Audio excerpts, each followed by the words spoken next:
Hi everyone, I'm Jessie. I'm going to be one of your presenters today.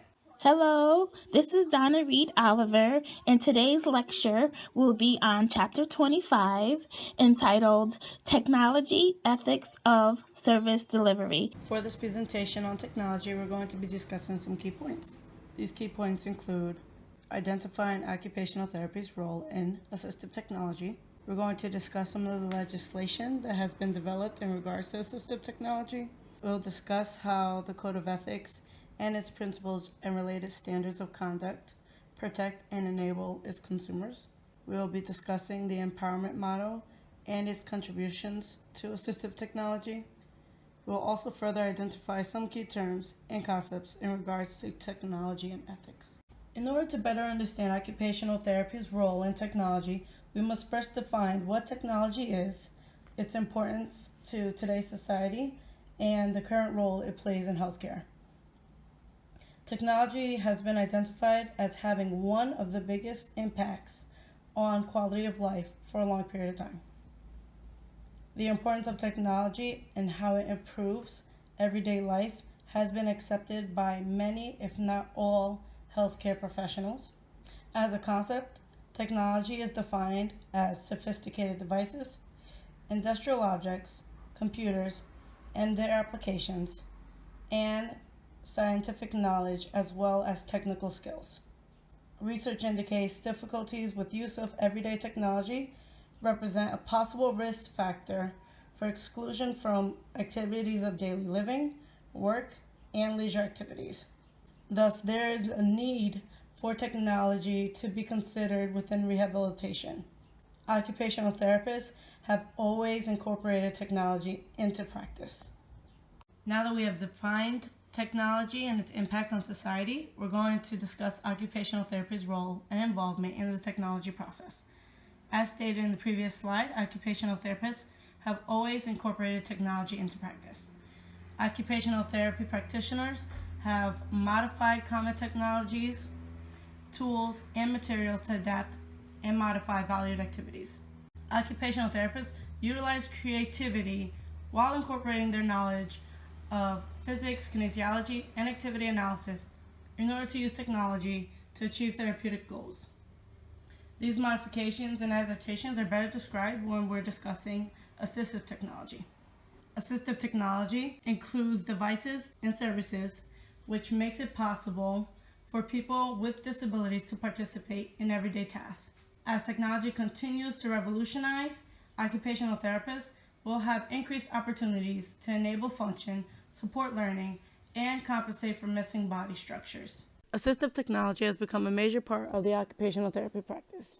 It has been defined as any item, piece of equipment, or product system, whether acquired, commercially modified, or customized, that increases, maintains, or improves functional capabilities of an individual with disability. According to Bunning in 2017, the examples of assistive technology are low-tech devices such as communication boards, high-tech devices such as special purpose computers, hardware which can be utilized for people with physical disabilities just to help them aid their mobility, such as wheelchairs, scooters, walkers, canes, crutches, prosthetic devices, and orthotic devices. Computer hardware and software can be utilized to help people with mobility and sensory impairments through utilization of computer technology. Some examples of computer hardware and software include voice recognition programs, screen readers, and screen enlargement applications. Inclusive or specialized learning materials are utilized normally within a classroom or elsewhere. There are assistive devices such as automatic page turners, book holders, and adapted pencil grips, which allow learners with disabilities to participate in all educational activities. This also includes removing barriers from community buildings, businesses, and workplaces to ensure that it's accessible to everyone. Last, we have the miscellaneous items, which normally are utilized within the occupational therapy setting. These include just devices or assistive technology, which help people with disabilities perform your typical activities of daily living, such as cooking, dressing, and grooming. In order for an individual to benefit from assistive technology, occupational therapists must deliver assistive technology service. Assistive technology service has been defined as any service which directly assists an individual with a disability in the selection, acquisition, or use of an assistive technology device. Occupational therapist's role in assistive technology service include evaluating a person's assistive technology needs. Once we've evaluated our client, we then will select or modify the assistive technology device. This includes selecting a new device, designing one, fitting or customizing a device, adapting one, repairing a device, or replacing one. Once we retrieve the assistive technology device, we then have to train the client on the correct use of the assistive technology device. This includes caregiver education to maximize the most benefit of the assistive technology device and ensure that our clients are utilizing them safely. Due to the impact technology has made on society and healthcare, federal and state policymakers have enacted legislation that encourages and makes the utilization of assistive technology devices accessible to everyone. Listed are two forms of legislation which were discussed in the chapter that were developed due to the influence technology has made. The Technology-Related Assistance for Individuals with Disabilities Act of 1988, otherwise known as the TECH Act, focuses specifically on reducing the impact of impairment on skill development through utilization of technology. The TECH Act is also known for defining what assistive technology device is. The World Wide Web Consortium Standard, WC3, guides the development of web pages, and websites to offer accessible features. It also recognizes the importance of including everyone in the revolution of the World Wide Web. These acts and legislation pieces align perfectly with the occupational therapy core values by supporting inclusion and participation for individuals with disabilities, by eliminating barriers, enabling their choices, and placing the dignity and empowerment of the individual's desire for a meaningful life. As stated in the previous slide, the legislative pieces align with the occupational therapy core values. The specific ones are altruism, by demonstrating the concern for the welfare of our clients; equality, by treating all people impartially and free of bias, which is why we evaluate our clients and know what their needs are. Freedom promotes that the values and desires of the client guide our intervention. If you just think about it, we think about the goals of our clients and what they hope to achieve with the utilization of assistive technology. Justice, ensuring diverse inclusivity by allowing all members of society to function, flourish, and live a satisfactory life even through utilization of assistive technology. Dignity, by treating all the individuals with respect in all of our interactions. Truth, by providing accurate information in all forms, which includes if we are prepared and willing to educate our clients on the use of assistive technology. And prudence, which includes clinical and ethical reasoning skills, sound judgment, and reflection to make decisions in order to ensure each individual is receiving the best care and the best assistive technology. Through utilization of the occupational therapy core values, as OTs, we can empower individuals to achieve what they once thought was impossible. The empowerment model was first introduced by psychologist Carl Rogers in 1989. According to the TECH Act, the process of acquiring assistive devices or technology should use a client-centered or an empowerment model. The empowerment model focuses on the goals, abilities, and strengths of an individual, emphasizing that all individuals, no matter their abilities or disabilities, deserve the ability to be able to participate and be engaged in community activities. Empowerment model discusses turning barriers into possibilities and gives the power and control over one's own life to that individual. Occupational therapists' role within the empowerment model is to act as facilitators, evaluate, plan, and use new tools to help achieve goals. Occupational Therapy and Ethical Principles. According to Bunning 2017, occupational therapists have an ethical obligation to develop their competencies with assistive technology. The next few slides will give you a brief review of our ACODE standards as well as the code and technology. ACODE standards. Assistive technology content is required as part of the profession's educational standards as seen by ACODE.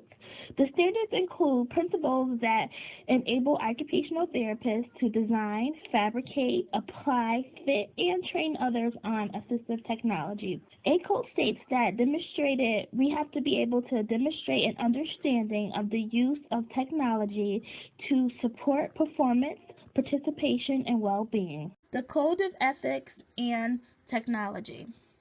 Bunning 2015 stated that ethical issues arise in all areas of occupational therapy. Occupational therapy practitioners must continue to develop their competency with the delivery of assistive technology. Some of the dilemmas that we face as occupational therapists and technologies are our education. Our educational institutions, some of them at least, does not prepare us thoroughly for competency as far as some of the high-tech assistive technology. Our personal discomfort with technology, like for instance, myself, I'm having so much trouble navigating through some of the high-tech technologies. Productivity pressures in our practice settings.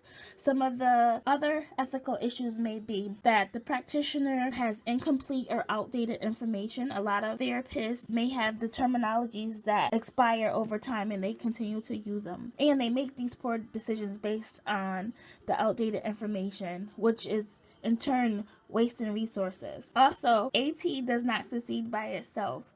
We need community supports and we need to be proactive when we give our patients our assistive technology. And then funding. Funding is always an issue because of funding limitations may vary it. So what I have here before you on this slide are some things that we can do to make sure that we don't rise into ethical dilemmas. For instance, we have to be aware of our competence. If we don't know something, it's okay that we don't know something. So the take-home information from this slide is research. We must research. We are the experts of our clients in occupational performance.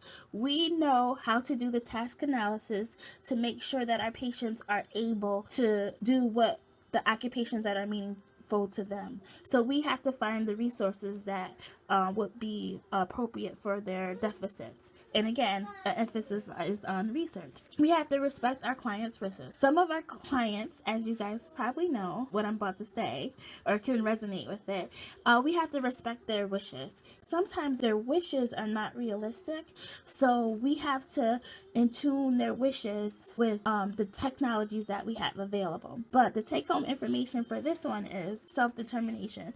The individuals have the right to self-determine what they find meaningful and what they find important. Advocacy. We have to advocate. With the funding limitations and the limitations of resources, technology is not provided just because of funding. We have to be honest and don't let other professions dictate the need for assistive technologies. If the individuals or our clients or patients need assistive technologies, we have to advocate for them. ATP certification as evidence of AT practice skills. AOTA does not have an advanced certifications for AT. If you desire to become an advanced practitioner in the area of assistive technology, you have to go through RESNA. RESNA stands for Rehabilitation, Engineering, and Assistive Technology of North America. It's an organization that uses technology for the health and safety needs of persons with disabilities to improve their quality of life. Assistive technology professionals receive the advanced certifications and they get to use the title ATP. And this is done by completing an exam, continuing education, and adhering to the RESNA Code of Ethics. The ATP certification recognizes the competency of occupational therapists and other professionals, because even if you're not an occupational therapist, you can have the title of ATP. It is a multidisciplinary certification. SECM certification as supported to delivery of AT devices and services. SECM EM stands for Specialty Certification Environmental Modification. This is an AOTA certification that is based on peer review, demonstration of relative experience, and a reflective portfolio. It creates a community of practitioners who serve as the expert in the area of environmental modifications. They facilitate and respond to future developments and best practice education in the research of occupational therapy. They assist individuals and others in the healthcare identifying practice with expertise in the practice area. Conclusion. According to AOTA 2018, occupational therapy practitioners have an understanding of occupational needs and performance, coupled with their skills in activity analysis, and focus on achieving clients' goals. Strongly supported by the use of diverse types of AT within the models of best practice. This perspective helps us to identify the features that we need in AT to be solutions. As we address the barriers of one's occupational performance, we learn to integrate the technology into the client's daily routine. Situations may arise, but we have to remain ethical all the time. Engagement activity. After watching the video below, utilize VoiceThread to create a 2 to 3 minute response to the following discussion question. Reflect and discuss about a time you utilized the empowerment model within your field of practice and how it contributed to a successful outcome. When utilizing the empowerment model, what 2 ethical principles and RSCs would be most beneficial when recommending new assistive technology to a client?